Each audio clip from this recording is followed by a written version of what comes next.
One morning, while I was waiting on the Lord, I found myself reflecting on a simple but sobering statement. When we don't involve Jesus in whatever we are doing, we are effectively saying, I've got this, and I don't need your help. As I sat there thinking about this truth and how easily I fall into that trap, I heard the Lord ask me, what was the original sin? Over the years, I've learned that when the Lord asks a question, He isn't looking for information. He's creating a teaching moment. He wants to show me something I haven't understood correctly. Immediately, I knew He wasn't referring to the fall in the garden. He showed me that the original sin happened earlier, when Lucifer fell.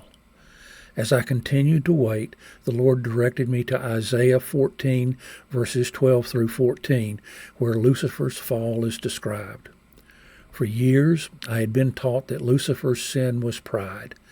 But the Lord drew my attention specifically to verse 14, where Lucifer says, I will be like the Most High. Suddenly, it hit me. Lucifer rejected the one true God and decided to make himself his own God. Proverbs 16:18 says, Pride goes before destruction, and a haughty spirit before a fall. Pride was the seed, but the fruit of that seed, the original sin, was rejecting God's lordship. Then the Lord led me to Genesis 3, which recounts the fall in the garden. In verse 5, the serpent tells Eve, You will be like God. And in verse 6, we read that Eve saw the fruit was desirable to make one wise. It was her desire to become like God that led her to eat the forbidden fruit. Yes, she disobeyed God's command, but the deeper issue, the true downfall, was rejecting God's authority and attempting to make herself her own God. As I pondered this, I began to understand some other long-standing questions.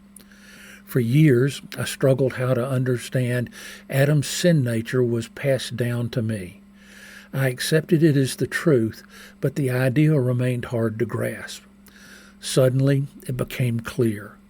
The sin nature passed down to me is my deep desire to control my own life. At its core, it is a desire to be like God in my own decision-making.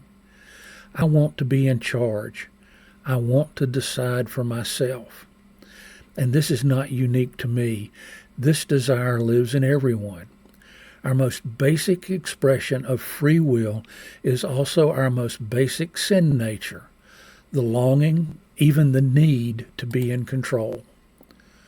When we confess Jesus as Lord, as Romans 10:9 says, we are not confirming a title such as the Son of God or King of Kings. When we confess Him as Lord, we are confessing a relationship. We are choosing to give lordship of our lives to Jesus and entering into the greatest battle we will ever fight, the battle to overcome our sin nature and yield control to Him. This surrender is echoed in Luke 9:23, where Jesus says, If anyone wishes to come after me, he must deny himself, take up his cross daily, and follow me. Jesus modeled this surrender in John 5:30 when He says, I can do nothing on my own initiative. Later in the same verse He says, I do not seek my own will, but the will of Him who sent me. I also begin to see the difference between fleshly maturity and spiritual maturity. In natural, earthly maturity, we measure growth by how many decisions we're able to make for ourselves. When we are children, our parents make our decisions. As we grow, more and more of those decisions become ours to make. But in spiritual maturity, the opposite is true. The more spiritually mature we become, the more we relinquish control and allow the Lord to direct every part of our lives. I have heard it said that God expects us to make some decisions on our own, and that this decision-making is a sign of our maturity. But if you go back to the original statement I was considering, Whenever we say, I can do this on my own, I am effectively saying I don't need his help. It never hurts to check in with him and see if he wants us to see a different perspective or respond in a different way to what we may consider a common sense or a no-brainer situation. How many times have we missed a divine appointment because we just did it our way instead of asking him what he wanted us to do?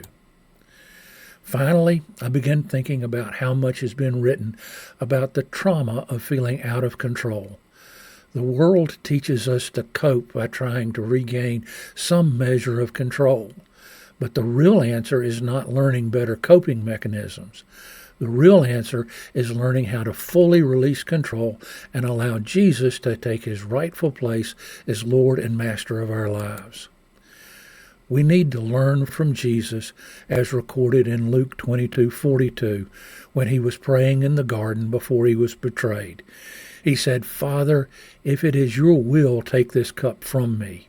Nevertheless, not my will, but yours be done."